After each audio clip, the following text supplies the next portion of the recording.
Hi everyone, I am Surabhi Sharma from वडाब overseas और हम लोग यहाँ एयरपोर्ट पे हैं और हमारे साथ स्टूडेंट है मिस्टर वेदांत कृष्ण पाटिल जो आज अपनी MBBS अब्रॉड की जर्नी को स्टार्ट करने जा रहे हैं।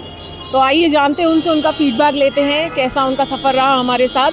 तो वेदांत, आपने कौन सी यूनिवर्सिटी सिलेक्ट करी? SU यूनिवर्सिटी सिलेक्ट किया है। USMLE और प्लैब एक्सेप्टेंस रेट अच्छा है वहाँ का, फैसिलिटीज़ बहुत अच्छी है। ऑनलाइन भी देखा, कंसल्ट भी किया, आपसे भी कंसल्ट किया था, आपने भी अच्छा बोला, इसीलिए वही यूनिवर्सिटी चूज़। तो जॉर्ज नेशनल यूनिवर्सिटी को चूज़ करने का तुम्हारा रीज़न ये रहा कि उसमें सारे एडवांटेजेस अच्छे मिल रहे हैं तुमको? हाँ, अच्छे एडवांटेजेस मिल रहे हैं, मेडिकल टेक्नोलॉजी के बारे में एडवांस है, अच्छे से सीखने को मिलेगा, पूरा अच्छे से डिग्री होगी, इसीलिए वो चूज़ किया। ओके, तो कभी काउंसलिंग लेने की नीड पड़ी या खुद ही आपने सिलेक्ट किया था कि मुझे जाना ही यहीं पर है? नहीं, सिलेक्ट किया था, दोनों यूनिवर्सिटी शॉर्टलिस्ट की थी, बाद में आपसे मुलाकात हुई, आपसे बात किया तो आपसे भी प्रोज और कॉन्स पता चले, तो SU इसी की वजह से चूज़ की कि उनमें ज़्यादा प्रोज लगे हम, इसलिए SU चूज़ किया। ओके वेदांत, तो बाकी ओवरऑल कैसी जर्नी रही वडाब ओवरसीज़ के साथ? आपने कहाँ सर्च किया था वडाब ओवरसीज़ को? वडाब ओवरसीज़ का एक्चुअली ऐसे ही एडवर्टाइजमेंट के थ्रू गूगल पे देखा था, कांटेक्ट किया तो सबसे फास्ट कांटेक्ट आपका ही हुआ, इसी वजह से आपको सिलेक्ट भी किया। और बाद में मतलब एक्सपीरियंस अच्छा है, इस वजह से रहा कि कोई भी रिस्पांस होगा तो क्विक आ रहा था, कुछ डॉक्यूमेंट्स वगैरह वेरिफिकेशन रहा तो फिज़िकली हमें प्रेजेंस रहने की ज़्यादा ज़रूरत नहीं थी, आप ही कर रहे थे सब, जिस वजह से ओवरऑल बहुत अच्छा एक्सपीरियंस रहा। ओके, तो मतलब आप ये कह रहे हो कि आपका जो पूरा प्रोसेस रहा उसमें आपको फिजिकली कहीं पे भी अवेलेबल होने की ज़रूरत नहीं थी, पूरा प्रोसेस आपका ऑनलाइन हुआ है, राइट? और हम पहली बार मिल रहे हैं आज, राइट? ओके ओके वेदांत, तो और कुछ ऐड ऑन करना चाहोगे आप वडाब ओवरसीज़ के बारे में और अपने पेरेंट्स को थैंक्स बोलना चाहोगे? पेरेंट्स का तो सब कुछ पेरेंट्स ने किया है, इसकी वजह से उनका थैंक्स कितना भी बोलो कम ही होता है। राइट। अभी आपके बारे में मतलब बहुत अच्छा एक्सपीरियंस रहा है और टाइम लिमिशन कुछ ये नहीं हुआ और प्रोसेस पूरा टाइम टू टाइम ये हुआ है, और बाद में पैसे का कोई दिक्कत आया तभी भी आपने मदद किया है, कंसल्ट किया है, कुछ भी हुआ इसके वजह से लाइक 5 to 5 स्टार रेटिंग भी बोल सकते हैं, ऐसा experience. Thank you so much Vedant, thank you so much कि आप ये बोल रहे हैं, आप बता रहे हैं, लोगों तक ये मैसेज आप कन्वे कर रहे हैं। तो गाइडेंस आपको प्रॉपर दी गई, आप ये कहना चाह रहे हैं, कुछ भी हिडन नहीं रखा, कुछ भी छुपा के नहीं रखा गया आपसे, राइट?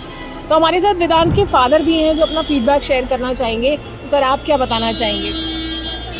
एक्चुअली मैम 5 जुलाई 2024 को मैंने गूगल पे ये डाला था जी तो आपने वो कॉल रिसीव किया और आपने मुझसे बात की कि सर आप ये सर्च कर रहे हैं। तो उस दिन मैं पुणे में था मेरे बेटी के वहाँ। दूसरे दिन घर आने के बाद में मैंने वेदांत से डिस्कस किया और फिर आपसे मुलाकात करके पूरी जो है जांच ली, पूरा ये कर लिया और उसके बाद में हमने प्रोसेस शुरू किया। प्रोसेस काफ़ी अच्छा रहा, टाइम टू टाइम आपने हमको इन्फॉर्म किया कौन से डॉक्यूमेंट्स चाहिए कौन से नहीं चाहिए, उसकी वजह से कुछ ज़्यादा दिक्कतें नहीं हैं। हाँ, और उसी वजह से ये अच्छा रहा और आज वो MBBS के लिए जा रहा है फाइनली।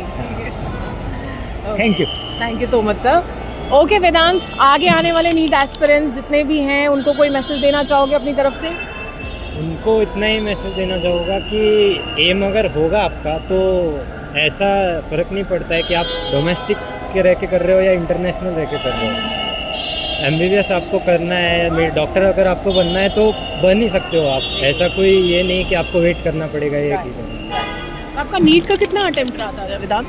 एक्चुअली नीट का 2 अटेम्प्ट रहा था, बट प्रॉब्लम ये हुआ पहले अटेम्प्ट में मार्क्स आए बट गवर्नमेंट कट ऑफ बहुत हाई एम कर रहे थे आप वो एम नहीं हो से, और सेकंड इसमें थोड़ा मतलब लाइक गवर्नमेंट से भी और बहुत इशू आ रहे थे, जोड़ा उनका कुछ तो भी था एंट्रेंस एग्ज़ाम में, कुछ तो भी पेपर लीक के वजह से, इसके वजह से एकदम फास्ट डिसीजन लिया और बोला कि यहाँ पे नहीं करना है, बाहर ही जाना है।